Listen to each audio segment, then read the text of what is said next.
So today we're going to be doing some work on TJ's 2010 Legacy 2.5i. It's a little bit of a rare one because it's got a 6-speed manual in it. It's got 170,000 miles on it. He's already done the cabin air filter. We've got a new air filter for it, a new serpentine belt for it. We have a ball joint due to a knocking on the passenger side, which we now believe to maybe be an upper strut mount. We'll check that here in a little bit. And we also got a set of new spark plugs for it. I'm gonna pull the coils to see if there's any oil leaking. I may have to do a set of rocker cover gaskets as well, but won't know till we get into it. Say hi. So first thing we're gonna do, what I'm gonna do, is watch TJ change his air filter. So y'all can see that real quick.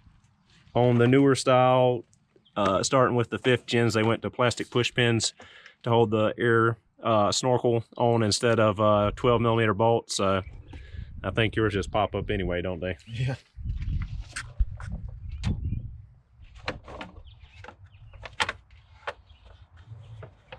Yours pops apart. Yeah. And you'll take the 2 latches loose at the top of the air box. You're going to need to take your mass air loose. And we're going to need to take this hose clamp loose. You should be able to get it with that pocket screwdriver. If not, I'll go grab a 8mm socket and ratchet. All right, push that hose back off the mass air. You should be able to tilt back the top of the box and pull it up. And pull out your old filter,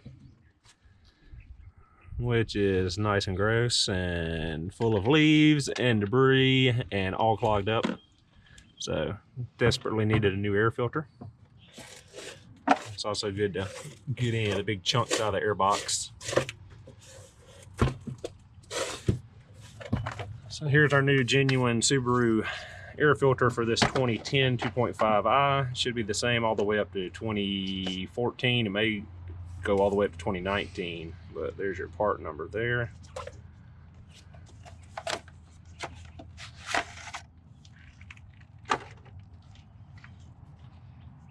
World of difference. Night and day. All right, put it in. It's just a reverse of the removal.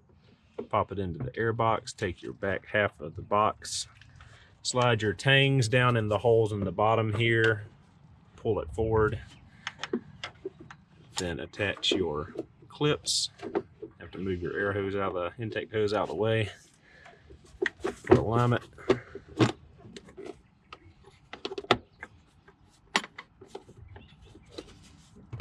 don't think you're in the bottom there.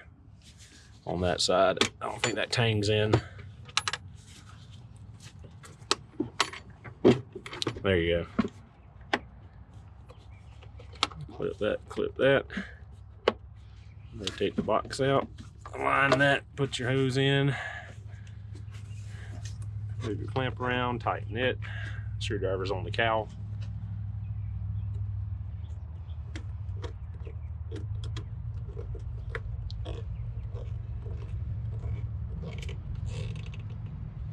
Make sure it's tight. If it's not, then you'll get an air leak there and you'll have all kind of issues in running, sucking unmetered air past the mass air sensor that the PCM can't account for. And don't forget to reinstall your power steering line here into the bracket on the side of the airbox to keep it off of the engine. Then just pop your snorkel back in place. And pop your push pins back in if you still have them.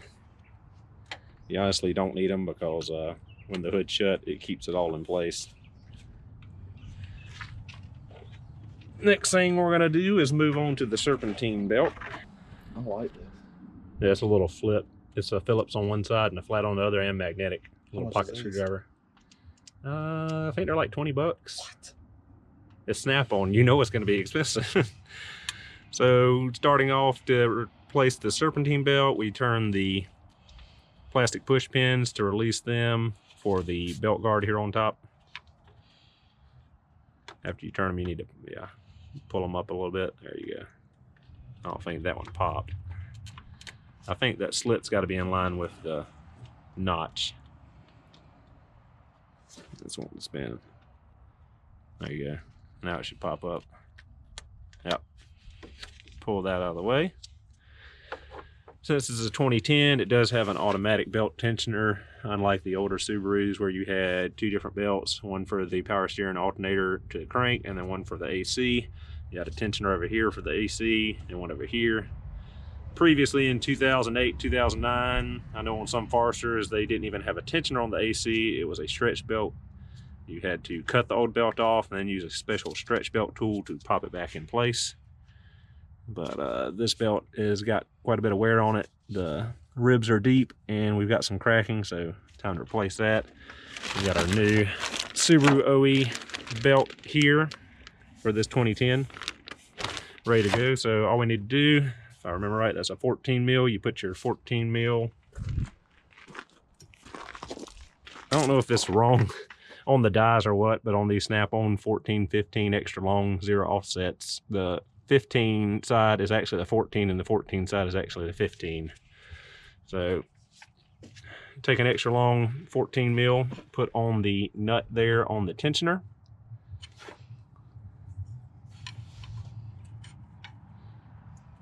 Other way. There you go. Turn it till you get some slack, pull your belt free, and then let go on the tensioner. And you can take your wrench off and remove your belt.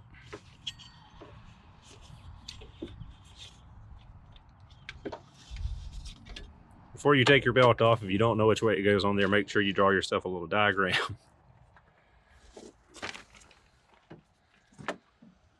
Let's see, I'm pretty sure that is an original belt. Should be some marking somewhere else on it as well. Pretty worn, ain't it? Yeah. Yeah, quite a bit of dry rot, a lot of cracks in there. So definitely past time for a belt.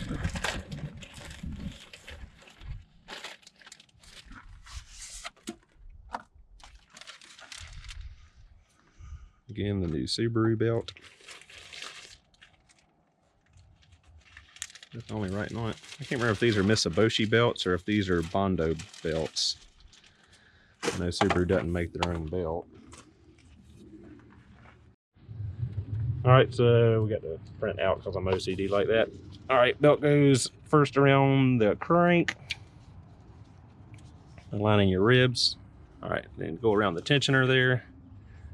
Then on top of the power steering pump, under the bracket. Go down past the, push it on the bottom of the pulley. You're off a tooth on the power steering. There you go. Then you bypass the alternator, go down to your smooth idler. Go on top of it. You loop around the AC compressor, pull it back towards you, towards the alternator. All right, so hang on, I'm gonna hold it tight here. You put it around the alternator, put it around the alternator pulley. All right, then put your wrench back on, twist your tensioner, and pull the belt onto your idler. You probably have to pull it a lot further because that belt was old and stretched out more than this new one. There we go. Make sure your belt's aligned and all the grooves, everything's lined up. Yep, good to go. And release tension, remove your wrench, and your new Serpentine belt is ready to go. Pop your cover back on.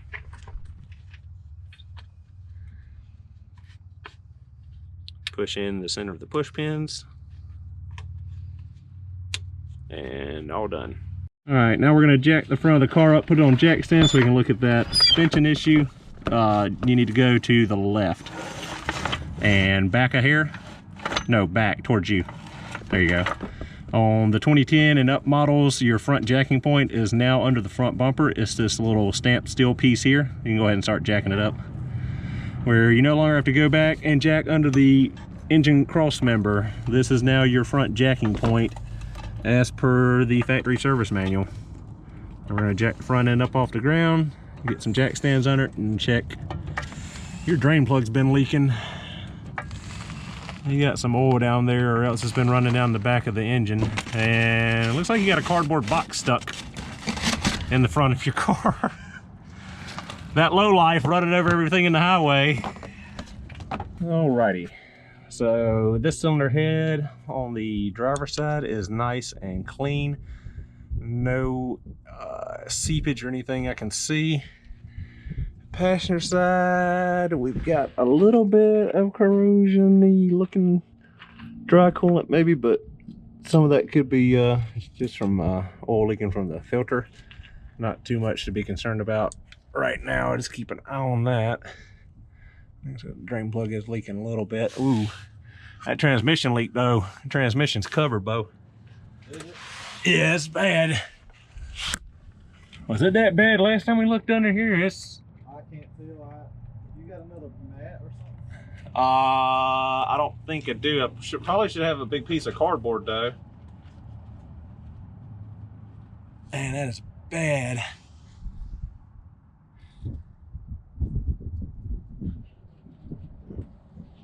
This let me get the flashlight out of the way. Hurts laying on it. This car was purchased from a guy that claimed he worked for a Subaru dealership, said he got the car and it was his personal car for a while. He put head gaskets on it before he was selling it to my buddy TJ. And that he had, I think the transmission locked up or something, I think was the issue. And he said he completely rebuilt the transmission, but as we can see, looks like it's leaking pretty badly. That was the issue, right? The guy who sold it to you that said he worked at Subaru, he said he got it because the transmission locked up and he rebuilt the transmission, wasn't it? Yeah. Or was it head gaskets? Transmission. Transmission, so. Yeah, there's a ton of gear oil. We need to check that. Yeah, it's definitely gear oil. I ain't tasting it. I ain't crazy enough like you. It smells bad enough. I don't want it on my tongue. Yeah, after talking, that was exactly what the guy told us, that he had rebuilt the transmission in this car before he went to sell it.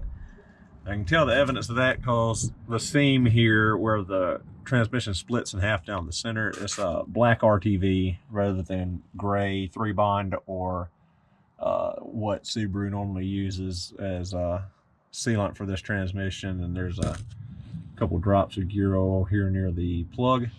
If you look up towards the front where the clutch cover is, there is gear oil staining on the bottom of the transmission all the way back. So it could be the input shaft still leaking on this transmission and it just dripping down and running back as the car's going down the highway, just the air pushing it all back.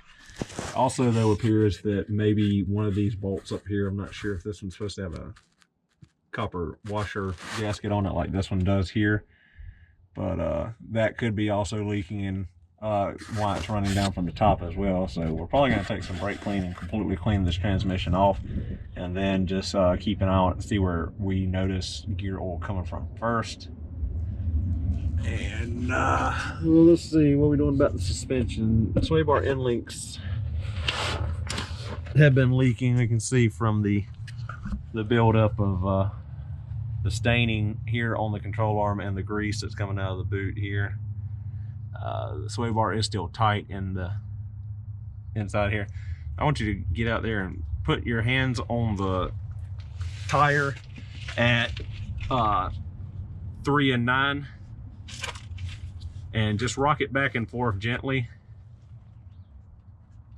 You feel that looseness in it? Mm-hmm. I'm trying to see if that's the inner or outer tie rod, so keep doing it. It's not the outer, it's not moving.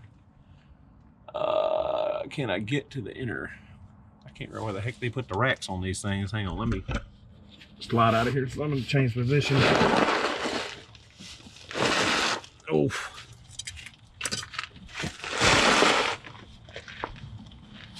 All right, start doing it.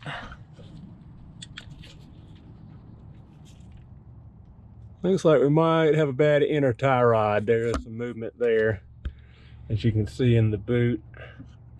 Maybe as he moves it in and out, that is moving. That should not have movement. Same as what we saw on Patches the other day, where Patches needs both inner tie rods replaced because Patches is old. I know. I was about to say, do you think it has movement from my wheels? No, if it was the wheel bearing, it would stay still and the wheel would move back and forth like that. But since this is moving with this, that means that's the wing cleat, not the wheel bearing. Now do it on the driver's side. If you'll feel a difference, because I did it earlier. There's no movement in the driver's side that you can feel. There is that little slight bumping feeling here. I'd say it's probably at least an inner tie rod on this side. He said that these racks had a recall on them. There's a recall on the 2010 steering rack. Yeah. And the lower ball joint boot here is busted all to pieces. So just for that fact, we're gonna go ahead and replace this ball joint. But we're gonna check real quick to make sure that, see if the joint has actually failed or not. So put the pry bar in here. Oh yeah. You said he checked these ball joints? TJ, come here. This ball joint is 100% failed. Well, you know, he didn't lift the car up. Well, you can't check them without lifting the front up, so. Yeah, that ball joint is completely shot. You see all that movement in that lower control arm as I'm pulling on the pry bar? That shouldn't exist. There should be no movement here. That's the knocking noise. That's the issue he's been having. The same thing we saw on patches just earlier this week. Actually, the last video, I believe, when I replaced both ball joints and patches. Same issue. So we'll get to replacing that next. And it's lighting is horrible. Go ahead. What happens when you try to film like in the middle of the day?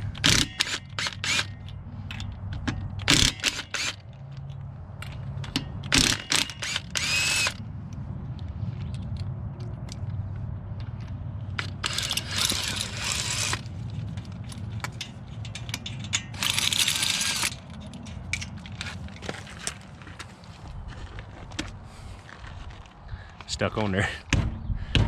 Probably not to kick it. Oh, you want flip-flops, eh? Dang good.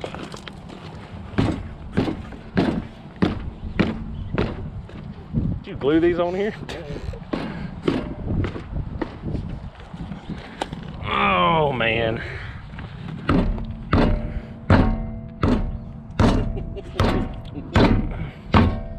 There it comes. Oh!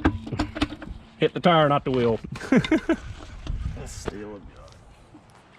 All right, you want to attempt your ball joint or you want me to do it? I'll do it. All right.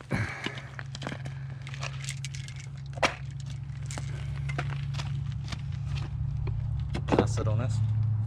You sit on your wheel. Yeah, I'll go get my chair. Nah.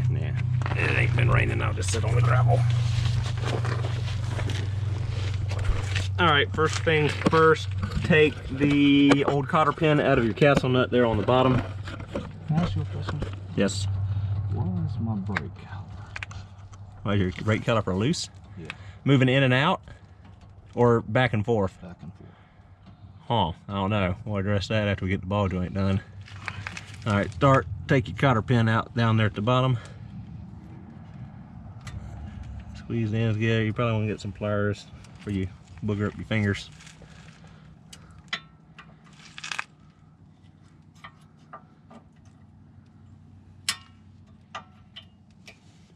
You might as well just grab the loop here and then pull. It should just squeeze on out. Usually I just grab it and then twist it and then pull up and let the curvature of the plier, there you go, use the leverage. All right, so now you should take the 12, which now I'm looking at, I think it's actually a 14 on this model. Might not be. Is it a 12? 14. That's a 14. Dadgummit. And loosen up the pinch bolt. Again, all you northern viewers can hate our guts because we got southern cars with absolutely no rust, so it just comes right out. Everyone was cussing me in my other video because I changed the ball joints and patches in like 10 minutes with no rust, no issue on a 1995. All right, pull your pinch bolt out.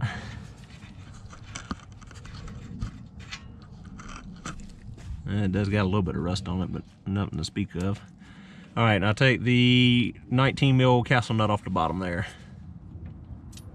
You should be able to get the 1/2 inch gun under there. gotta hold it at a funny angle. There you go. Alright, now take the pry bar, actually run the castle nut back on there, and just hand tight. I doubt the ball joint will pop out there first, but sometimes it does. So that should be good. Then you take the pry bar and put between the control arm and the spindle and push down on it.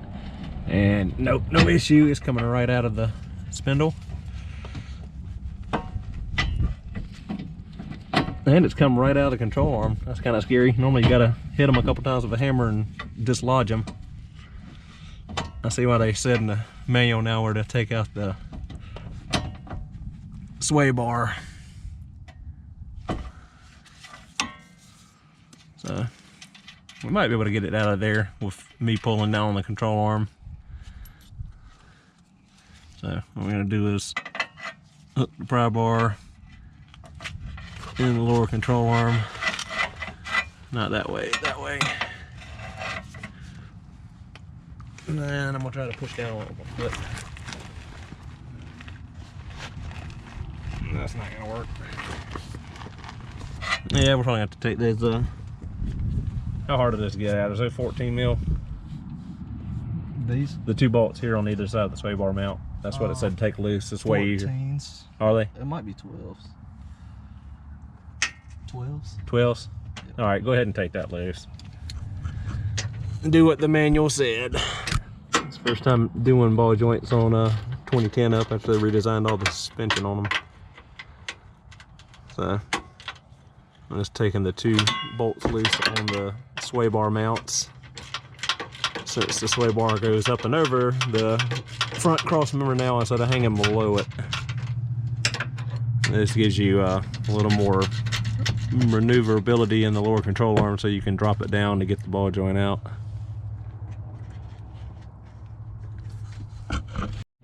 Alright, so per the service manual, we took the 4 bolts out that secure either side of the sway bar mount, so we should have a lot more room now to drop that control arm and pull that ball joint out of there. So I'm gonna hold this and you grab in there and don't get pinched when it slips off. Yeah, you ain't gonna be able to handle that thing. You'll be pushing against the strut. So when I push this down and out, pull the sway bar, the ball joint end out, and then the strut and all should swing forward a hair. Whoop. No. Show me what you're talking about. I'm gonna pull this down, then you pull this back towards you, and then this will all move forward a hair, and then you can drop that out of there. What about this right here? Look. Then you're gonna bend your I'm trying to figure out how to reach in there and grab that without getting snagged.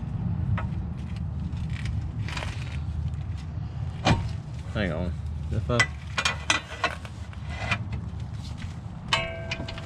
There you go. Move that step. There you go. You should be able to get it now. There, you got it out, right? Mm-hmm. All right.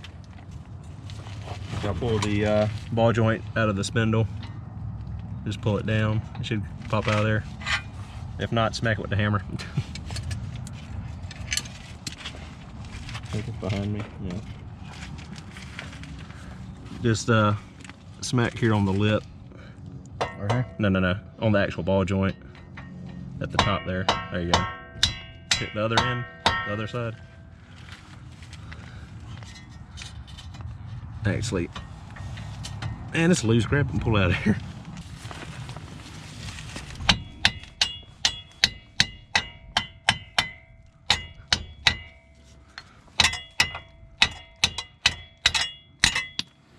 Oop.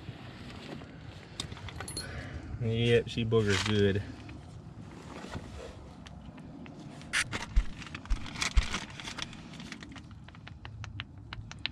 That's your knocking. And the new ball joint, same as every other ball joint on a Subaru just about since the beginning of time. Other than the Tribeca. For some reason Tribeca had weird ball joints that they'd be pressed in instead of bolting in.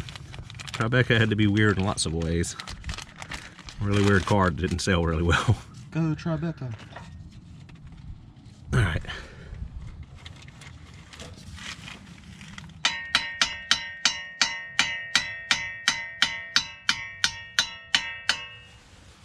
Nah, we don't need to put the nut on there. I barely tapped it.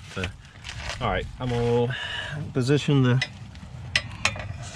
pry bar and the control arm again, pull it down, and you got the tip into the hole. That's a lot stiffer. Yeah. All right. And there we go. All right, put your castle nut back on. It goes together a lot easier.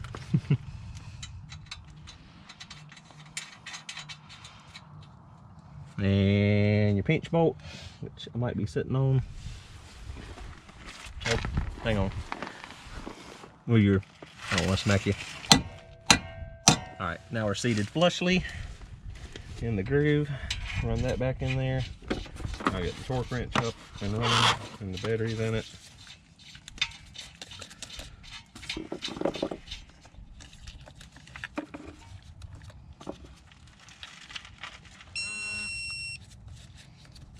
Sway bar bolts.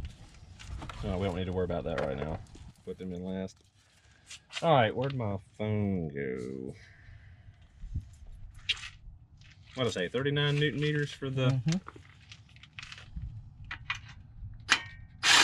There you go. That's, you don't need to impact it. All right, 39 Newton meters. I think is for the pinch bolt.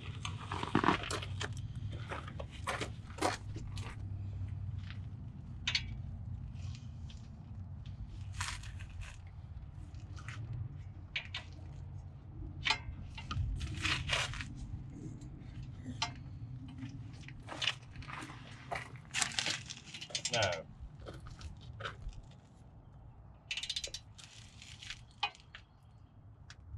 .39 Newton meters is the castle nut. The pinch bolt is 50 Newton meters.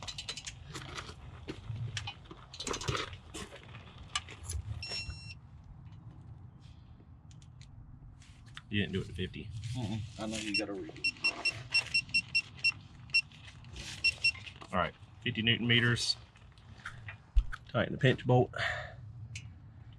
What is that? That was a 14. I think the older models is a 12, so they might have just gone up a bigger pinch bolt. There you go. 50.6 Newton meters. Now switch out with the. I need a 3/8 19. Dang it. Put that on 39 Newton meters. While I'm grabbing a 19 socket for you.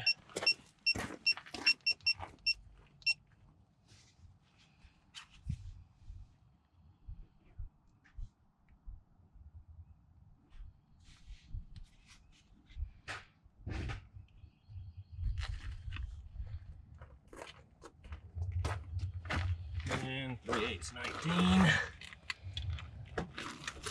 And torque that down.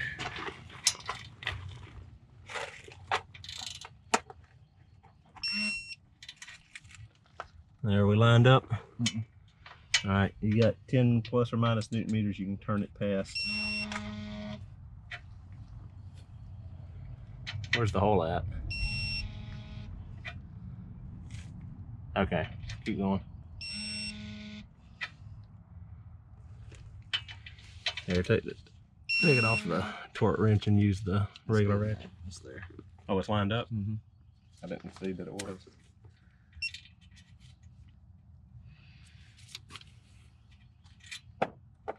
Go in? Is it long enough? Barely. There, you flirt. Barely? You got plenty of overhang. Good. All right, twist that one around the side.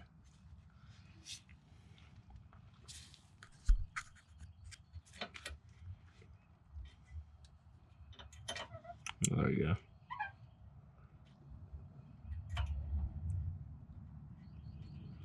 Usually I put that little part on it and then grab it and pull it around. Makes it a little easier. All right, now what we got to do is put the 4 12mm bolts back in the sway bar mounts and torque them, and we are good on this ball joint replacement. A little bit different than the older Subarus. We actually had to take the sway bar mounts loose rather than the end links, and I understand why, because these end links are a lot more frustrating to get loose than the old school composite plastic ones were. These you gotta have a wrench on the outside and hex socket on the inside to keep them from free spinning while you're loosening them. What's the torque specs on this sway bar? I'll look it up here in a second.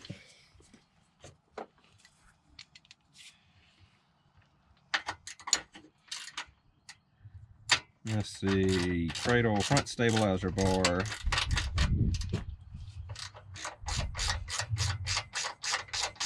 Stabilizer bracket is to be torqued to 25 Newton meters.